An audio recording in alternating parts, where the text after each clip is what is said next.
Halo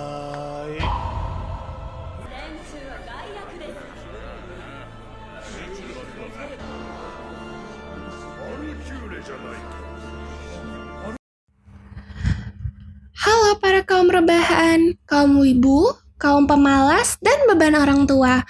Kali ini gue mau ceritain serial anime original Netflix, yaitu Record of Ragnarok, yang menceritakan pertarungan antara dewa dan manusia. Tujuannya adalah untuk membuktikan apakah manusia masih layak menghuni dunia. Demi menjaga harga diri para dewa, mereka pun sepakat untuk mengadakan Ragnarok, yakni pertempuran antara 13 manusia dengan 13 dewa dalam pertarungan 1 lawan 1.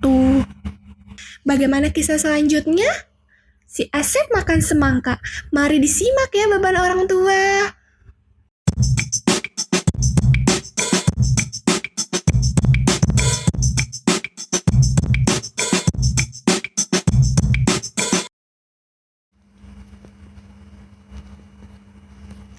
Kisah bermula saat diperlihatkannya sejarah 7 juta tahun umat manusia yang akan berakhir.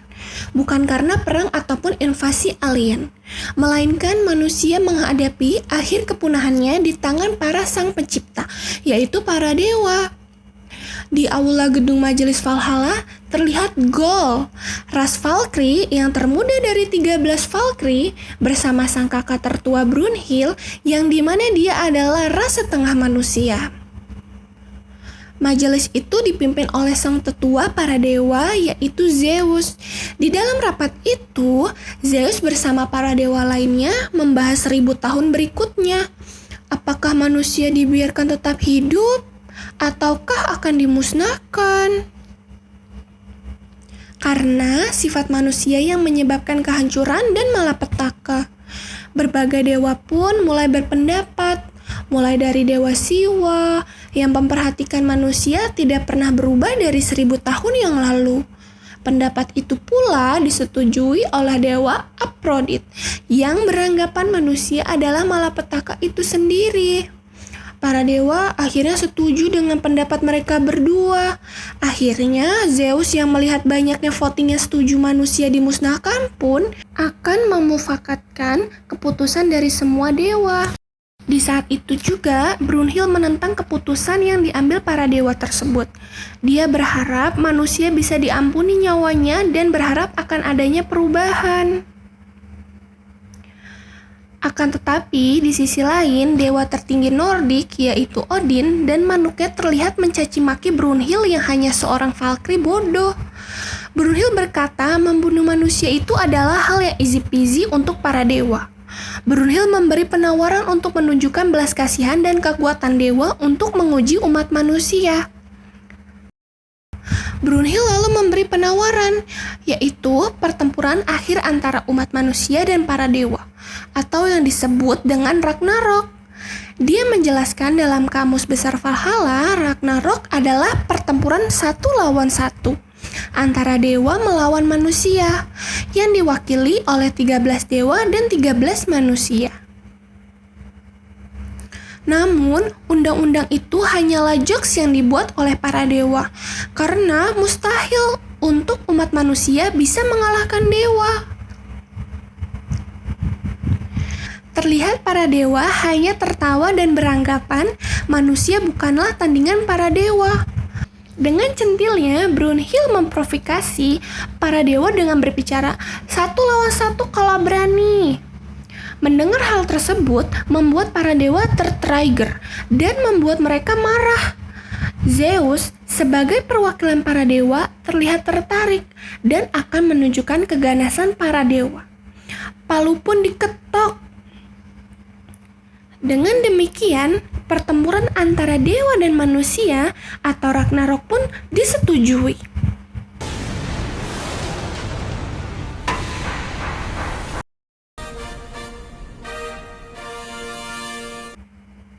Selanjutnya, di sebuah area Valhalla terlihat ras manusia dan ras dewa sedang menghadiri acara tersebut. Terlihat Gol bersama Brunhild di sana. Acara dimulai dengan MC bernama Heimdall, sang penjaga kiamat, yaitu sang peniup trompet sebagai pertanda bahwa acara Ragnarok akan dimulai. Dia menjelaskan tentang peraturan yang sederhana. Kemenangan ditentukan di mana jika salah satu dewa atau satu manusia ada yang mati. Pertandingan pertama dimulai dengan diumumkannya peserta pertama dari sisi dewa, yaitu Thor, sang dewa petir.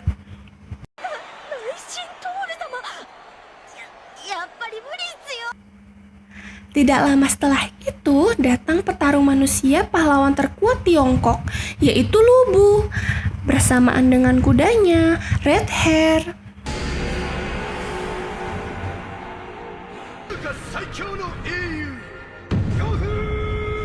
Pertarungan dimulai, mereka pun saling berhadapan dan Lubu terlihat melakukan serangan pertama dengan tongkatnya. Dengan santainya, Thor terlihat menepis serangan Lubu. Kubu manusia yang melihat hal tersebut pun bersorak-soraya karena Lubu bisa mengimbangi kekuatan dewa. Di sisi lain, pihak dewa hanya tersenyum manis. Selanjutnya, terlihat Thor mengeluarkan listrik PLN dari tangannya dan bersiap untuk menyerang Lubu.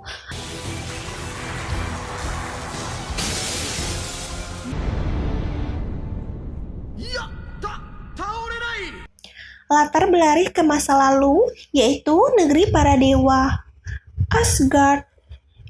Suatu hari terjadi penyerangan oleh raksasa es.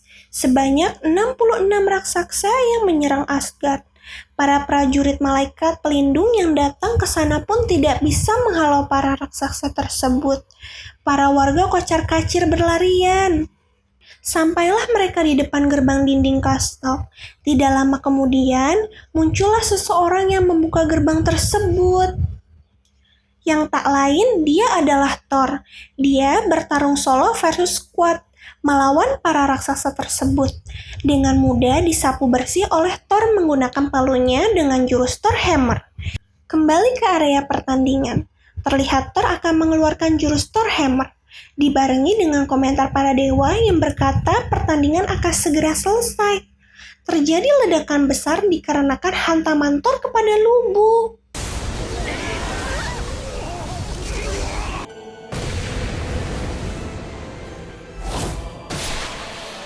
Tak disangka, Lubu mampu bertahan oleh serangan Thor dan melakukan counter attack telak ke dada Thor. Kubu dewa syok melihat kejadian tersebut, berbanding terbalik dengan kubu manusia yang terlihat full senyum masih. Latar berganti di sebuah padang rumput magnolia, di mana Lubu selalu berkelana untuk mencari hal yang terkuat daripada dirinya.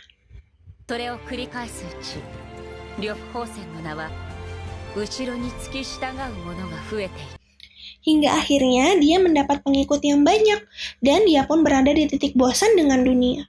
Karena tidak ada yang setara dengannya, akhirnya dia menyerahkan diri kepada musuh agar bisa dieksekusi. Kembali ke pertarungan, terlihat Lubu tersenyum lebar karena mendapat lawan yang sepadan. Di sisi lain, Zeus merasa curiga, karena seharusnya saat menghadapi Mjolnir milik Thor, semua senjata manusia akan hancur. Zeus pun langsung menatap Brunhild dan menganggapnya licik. Latar pindah ke sebelum pertandingan dimulai. Brunhild terlihat memanggil para saudara Valkyrie-nya untuk berkumpul. Dia meminta saudaranya untuk mengorbankan tubuhnya, lalu bertransformasi menjadi senjata yang bisa menandingi dewa dan berubah sesuai kekuatan penggunanya. Penggabungan itu disebut Veldrum.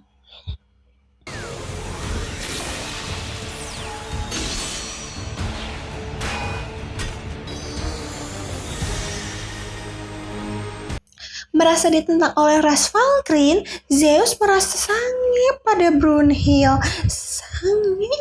Serangan Lubu selanjutnya membuat sarung tangan milik Thor hancur, di mana sarung tangan itu adalah penahan kekuatan Thor, agar Mjolnir milik Thor tidak hancur saat digunakannya, dibarengi dengan melelehnya Mjolnir. Pada saat itu juga, Mjolnir milik Thor bangun dengan kekuatan maksimal. Thor lalu membuang sarung tangan satunya dan membuat ledakan yang sangat besar. Dia pun meminta Lubu untuk jangan mati, dan Thor melakukan Thor Hammer untuk kesekian kalinya. Sementara itu, Thor dengan kuda-kudanya siap menghunuskan hammernya kepada Lubu. Dia pun melempar Mjolnirnya. Lubu dengan santunya bisa menahan serangan tersebut dan melakukan counter attack. Tak disangka, Mjolnir kembali lagi ke Thor dan akhirnya Thor melakukan jurus pamungkasnya. Lubu dengan senyum cabulnya pun menerima serangan itu. Terlihat Herward mendesah kegirangan. Oh my god. Tak disangka, Lubu berhasil menerima serangan tersebut.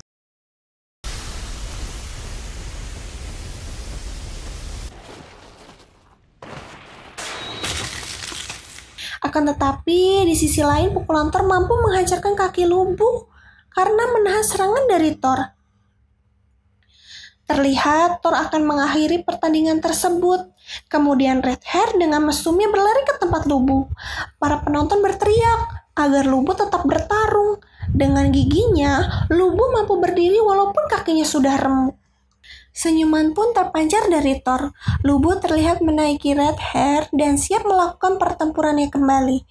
Dia berlari mengelilingi Thor dengan kudanya dan bersiap menghunuskan tombaknya.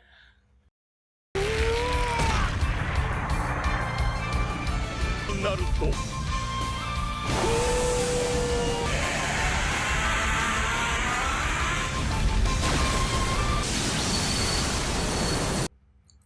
Terlihat tombak Lubu hancur dan dibarengi dengan putusnya lengan Lubu. Dengan senyumannya Lubu masih tetap melaju dan untuk menyerang Thor. Setelah itu hanya satu pukulan mengakibatkan kepala Lubu hancur. Pertandingan diakhiri dan dimenangkan oleh Thor dengan waktu 16 menit 28 detik. Di sisi lain, kuda dan prajurit Lubu turun ke arena dan ingin menyerang Thor. Dengan sekali sentil, para prajurit itu pun langsung turun.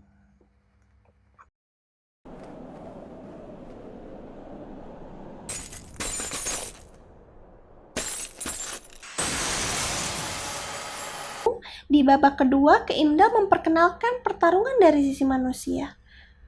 Dia pun muncul dan dibarengi dengan binatang-binatang yang datang. Dan orang itu adalah Adam, manusia yang berani menentang Tuhan dan sangat benci dengan kaum dewa. Penonton bersorak dengan kedatangannya. Terlihat Heimdall mendapat informasi perubahan nomor urut pertarung. Setelah itu, Hermes datang mengulunkan biolanya untuk menyambut pertarungan kedua. Dan dia adalah Zeus. Sontak kubu manusia terkejut dengan kedatangannya. Di sisi dewa, mereka sangat bergembira lantaran Zeuslah yang menjadi petarung selanjutnya. Penonton bersorak GVOC atau kepanjangannya adalah The Godfather of Cosmos. Dia merubah dirinya menjadi pria berotot.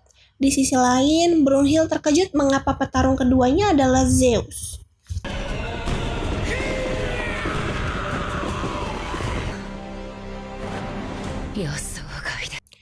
Flashback sebelum pertandingan dimulai. Terlihat Shiva sedang menuju lorong pertandingan dibegal oleh Zeus.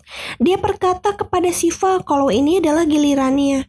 Dengan murkanya, Shiva menolak dan ingin bertarung dengan Zeus di sana. Zeus pun tidak bergeming dan kekeh bahwa ini pertarungan dia. Shiva yang sadar diri pun mengalah dikarenakan Zeus adalah tetua dari para dewa. Kembali lagi ke pertandingan, Zeus mencemooh Adam kalau saja bukan dari kekuatan Valkyrie, pertandingan ini hanya akan berlangsung sebentar saja. Terlihat di langit seorang Valkyrie yang bernama Reginald Valkyrie ketujuh muncul dan merubah dirinya menjadi senjata yang cocok dengan Adam. Dia pun berubah menjadi Brunsli atau bisa kita sebut keling, yaitu senjata besi yang dipakai di tangan. Adam merasa senjata itu cocok untuk dirinya. Pertandingan antara ayah para dewa dan ayahnya para manusia pun dimulai. Sebelum itu Adam bertanya, di mana senjata Zeus? Dengan santuinya Zeus menjawab, senjatanya adalah tangan yang sering dipakainya untuk coli. Setelah itu Zeus mulai menyerang Adam dengan tinjunya. Serangan itu terlihat memiliki kecepatan 0,0,1 detik. Dengan satset, Adam berhasil menghindarinya.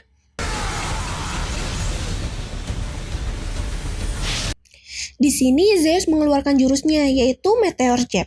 Terlihat mata Adam berubah menjadi mata klan Uchiha, dan dengan gampangnya berhasil menghindari semua serangan yang dilancarkan oleh Zeus. Sekarang giliran Adam yang menyerang. Terlihat Adam melakukan serangan yang dilakukan oleh Zeus.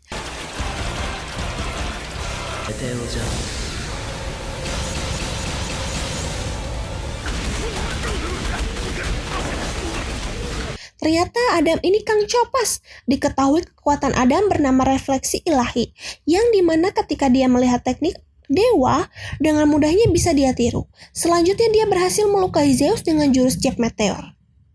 Dengan tekniknya, Zeus melancarkan serangan lagi kepada Adam. Terlihat matanya sedang menyalin data dari serangan Zeus, dan melakukan serangan yang serupa kepadanya.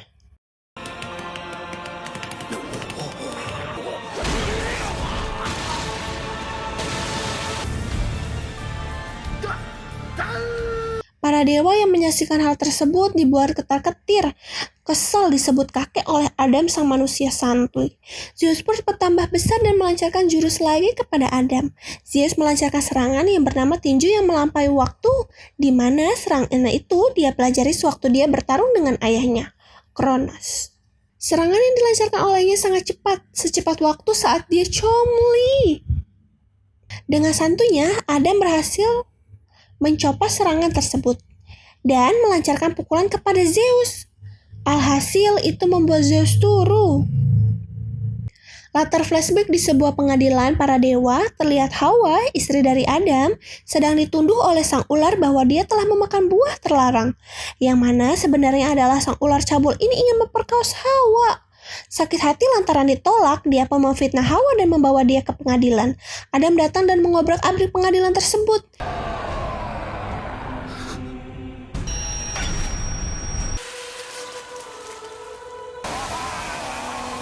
Dan membuat mereka berdua diusir dari Firdaus. Itulah sebabnya Adam sangat membenci kaum para dewa. Dengan turunnya Zeus, Hamdal akan mengumumkan pemenang pertandingan kedua. Di sela-sela itu, Zeus kembali bangkit dan berkata pertandingan belum selesai brengsek. Dikelilingi aroma mesum yang keluar dari Zeus, dia bertanya apa alasan Adam mengikuti pertandingan tersebut. Zeus mengetahui bahwa tidak ada rasa kebencian sedikit pun yang terpancar oleh Adam kepada para dewa. なぜはない。子供たちを守るのに理由なんているのかい。あなた親父らしいや。そうだね。Mendengar hal itu, para manusia terharu dan sampai mengeluarkan air mata karena ketulusan ayahnya. Untuk pertama kali dalam sejarah umat manusia, bersatu dan berharap pada satu hal, yaitu demi kemenangan sang ayah, Adam. Terlihat Zeus ingin bertransformasi kembali dengan cara meremukkan badannya. Zeus pun berubah menjadi wujud terakhirnya, yang disebut sebagai Adamas.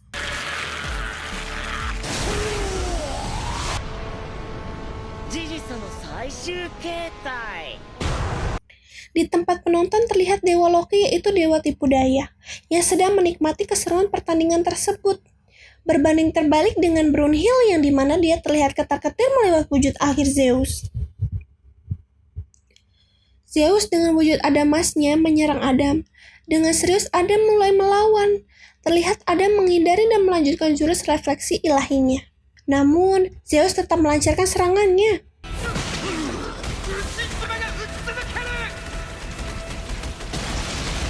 Karena terlalu banyak menggunakan jurus refleksi ilahi, Adam terlihat kelelahan, dan jika dilanjutkan mungkin akan membuat tubuh Adam hancur. Di sisi lain, terlihat tubuh Zeus tercapik-capik karena serangan Adam. Hanya waktu yang bisa menentukan siapa pemenangnya. Tak berselang lama setelah mereka beradu mekanik, mata Adam tidak kuat dan mengeluarkan banyak darah yang membuatnya menjadi buta. Pada saat itu pula, pukulan Zeus berhasil mengenai Adam. Keadaan berbalik, Zeus dengan sakitnya memukuli Adam.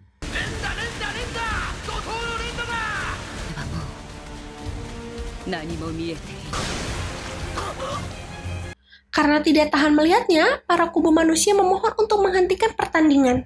Tak disangka dengan tekad yang kuat, Adam kembali menghujani pukulan kepada Zeus.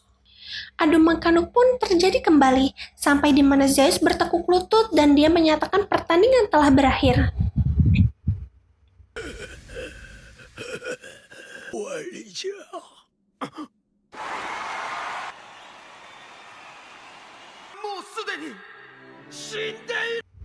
Namun, tanpa disangka, ternyata Adam telah tewas dalam keadaan berdiri, dan pertandingan pun dimenangkan oleh Zeus. Skor sementara yaitu 2-0, di mana kubu dewa memimpin. Di tempat lain, Brunhild dengan frustasinya malah mukbang. Tak lama kemudian, Brunhild melihat daftar petarung selanjutnya, yang dimana itu adalah Poseidon. Terlihat Brunhild sedang memilih siapa yang bisa melawan Zeus. Tak berselang lama muncullah kakek-kakek yang dengan santuinya memilih pertarungan bernama Kojiro Sasaki. Tak disangka kakek itu ialah Kojiro Sasaki. Keesokan paginya, pertandingan ketiga pun akan dimulai. Terlihat arena pertarungan dikelilingi air laut. Heimdall lalu membuka acara tersebut. Lalu muncullah pertarungan dari kubu dewa, yang tak lain adalah Poseidon, sang penguasa lautan. Di sisi lain manusia, terlihat seseorang menaiki nampan menuju ke arena pertandingan. Dia dikenal sebagai samurai pecundangan. Dia adalah Kojiro Sasaki. Di sisi lain pertandingan, terlihat bocil yang menggerutu. Kenapa bukan ayahnya saja yang turun ke pertandingan? Mendengar ocehan dari para penonton, Kojiro Sasaki pun mengeluarkan katandanya dengan santuy, yang membuat aliran air menjadi tenang. Melihat hal itu, samurai lain pun terdiam, dan para dewa takjub melihatnya. Musashi Miyamoto, sang ayah dari bocil yang awalnya diam, memberitahu sang anak bahwa Sasaki telah mencapai posisi yang didambakan oleh semua samurai. Pertandingan ketiga pun dimulai, diawali dengan Sasaki yang terdiam memprediksi serangan apa yang akan dilakukan olehnya. Di dalam pikirannya, Sasaki telah terbunuh sebanyak 18 kali oleh Poseidon. Hal ini juga disadari oleh Hermes, bahwa di dalam pikiran Sasaki, dia telah melakukan berbagai cara untuk melakukan serangan kepada Poseidon. Sementara itu, Brunhild bercerita kepada Gol bahwa dahulu ada 13 dewa Olympus, namun sekarang hanya ada 12 dewa, dikarenakan Poseidon telah membunuh seorang dewa, yaitu Adamas, yang tak lain adalah kakak dari Zeus dan Poseidon. Kesal karena adiknya Zeus yang diangkat sebagai dewa teragung, Adamas merasa iri dan ingin mengajak Poseidon untuk membunuh Zeus. Poseidon pun berkata bahwa dewa tidak berkompot dan menolak ajakannya. Lantas dengan satset langsung membunuh Adamas di tempat.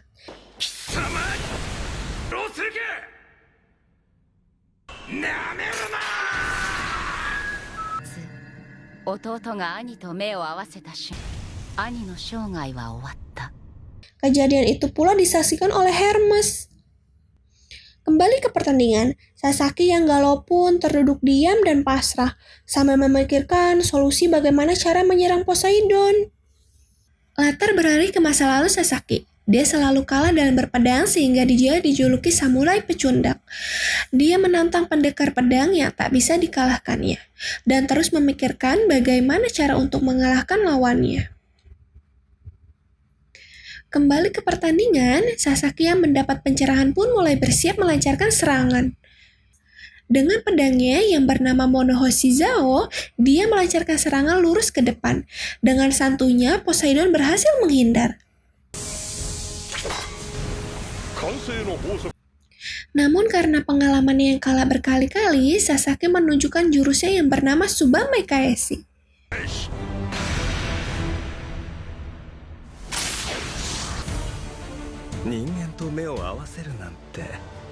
Melihat teknik berpedang Sasaki membuat para samurai yang sudah pernah bertemu dengannya pun bangga. Poseidon yang sedari tadi hanya diam di tempat, mulai melancarkan serangan kepada Sasaki.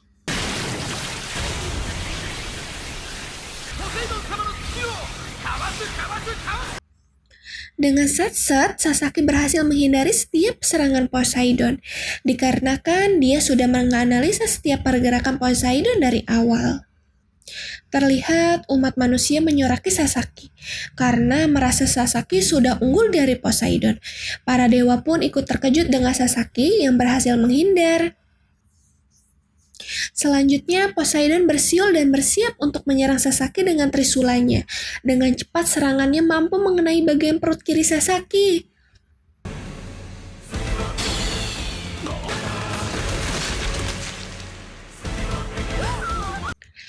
Poseidon pun mencaci Sasaki bahwa manusia sepertinya mengira bisa membaca gerakan dewa. Melihat Poseidon yang berhasil menusuk Sasaki, kubu dewa pun bersurak kepada Poseidon. Lantas Sasaki bertanya kepadanya, kenapa Poseidon tidak menanggapi para dewa yang mendukungnya? Dengan tatapan tajam, Poseidon berkata dewa tidak butuh teman, dewa tidak mengumpulkan pasukan, dan karena dewa adalah makhluk sempurna sejak awal. Mendengar hal tersebut, Sasaki bilang bahwa itu hal yang menyedihkan. Lantas Poseidon langsung menyerang Sasaki dengan sanginya. Mendapat serangan yang bertubi-tubi, Sasaki terus memprediksi dan mencari celah Poseidon.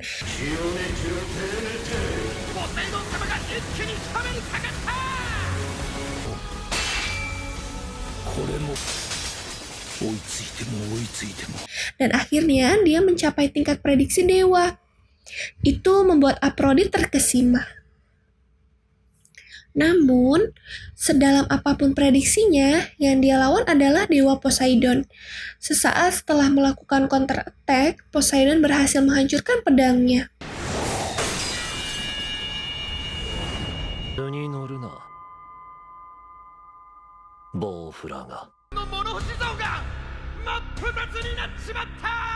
Gol dan para penonton syok melihat kejadian itu.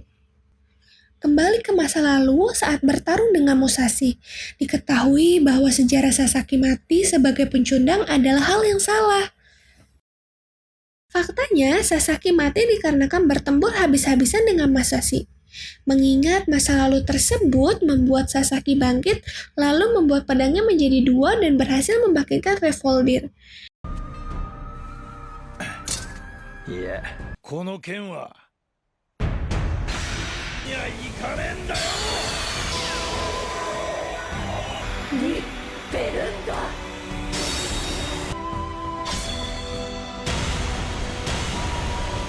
Brunhild menjelaskan bahwa Valkyrie di pedang itu mempunyai kepribadian ganda, sehingga pedangnya bisa menjadi dua.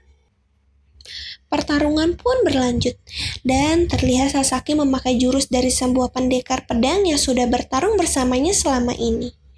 Dia mampu membuat Poseidon penuh luka di sekujur tubuhnya. Di sini, Poseidon menunjukkan keseriusannya. Dia menyerang Sasaki dengan penuh kekuatan. Serangannya pun berbentuk seperti kubah.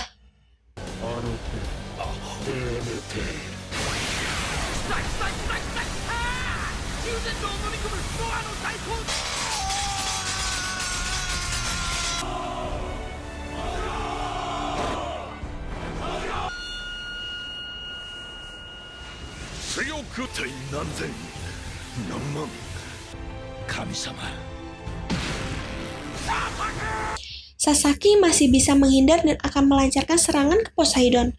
Tak disangka Sasaki mampu memotong kedua lengan Poseidon. Dengan mulutnya, Poseidon masih mencoba menghunuskan tombaknya. Namun dengan saset Sasaki membelah tubuh Poseidon.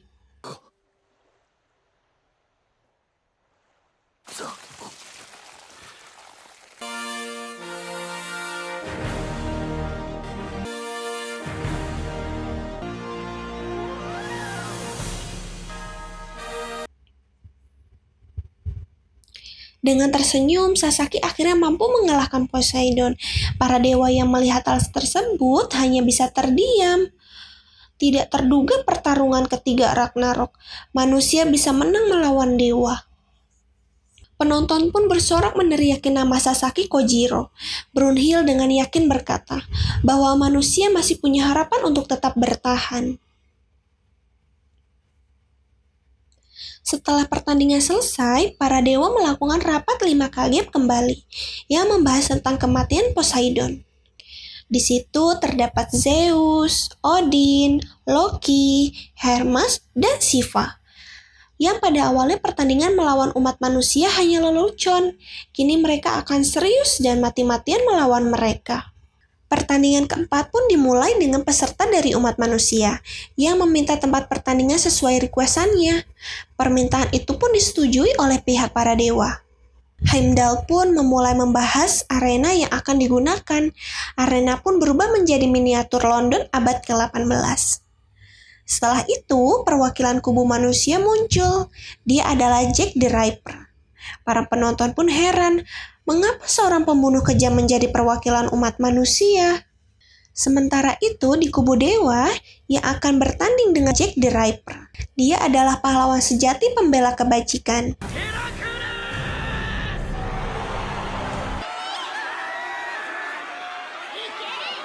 Pertandingan keempat pun segera akan dimulai. Dapatkah kebajikan Hercules dapat mengalahkan kejahatan Jack the Ripper? Anime pun berakhir dengan ending yang membagongkan. Oke guys, segitu dulu pembahasan anime Record of Ragnarok kali ini. Jangan lupa like, bunyiin lonceng, dan subscribe ya. See you next time. Ciao!